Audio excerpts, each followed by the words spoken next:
আচ্ছা, আমরা যতটুকু জানি যে নির্বাচনে আচরণবিধি অনুযায়ী ১০০ মিটারের ভেতরে প্রচারণা চালানো যাবে না। তো সেক্ষেত্রে এখনো আপনারা লিফলেট বিতরণ করছেন, এটা আসলে আচরণবিধি লঙ্ঘন কিনা? এটা আসলে এক বাক্যে বলতে গেলে আচরণবিধি লঙ্ঘন, কিন্তু আমাদের স্যাররাও এখানে আছে, তো ওনারা আসলে ওইভাবে আমাদেরকে, এটা অবশ্যই আচরণবিধি লঙ্ঘন আর কি। কিন্তু এটার জন্য আমরা দুঃখ প্রকাশ করছি, কিন্তু কিছু করার নেই আর কি।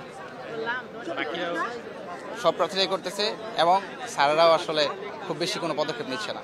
ওনারা, আমরা যদি একদম লাইনের একদম শুরুর দিকে যাচ্ছি তখন হচ্ছে ওনারা বলতেছে কিছু, কিন্তু যদি আমরা হচ্ছে পিছন দিকে আসি তারপর কিছু বলতেছে না। সবাই করতেছে এই জন্য আসলে মূলত, কারণ আলটিমেটলি তো সবার কাছে আমার নামটা পৌঁছাইতে হবে। সেই জন্য যদি সবাই আমরা স্ট্রিক্টলি সব কিছু ফলো করা হইতো, আমরা স্ট্রিক্টলি ফলো করতাম। আর 5 জন সেখানে করতেছে, সেখানে আসলে আমার করা ছাড়া কোনো উপায় থাকে না, যেহেতু সবার কাছেই আমাকে পৌঁছাইতে হবে। 2000 শিক্ষার্থীকে আমি 1 to 1 কথা বলার সুযোগ নাই, সেই জায়গায় আজকে এই ভোটের আগে একটা সুযোগ যে সবাই ভোট দিতে আসছে, যদি আমাকে বলতে পারি আমার বিষয়ে, যদি আমাকে ভালো লাগে ভোট দিবে, এই জন্য একটু করতেছি। কোন প্যানেল এটা? শিক্ষা ঐক্যজোট প্ল্যান। আচ্ছা, আমরা জানি যে নির্বাচন আচরণবিধি অনুযায়ী ১০০ মিটারের ভেতরে লিফলেট বিতরণ করা যাবে না, তো এখনো চলছে, মানে এটা আচরণবিধি লঙ্ঘন কিনা?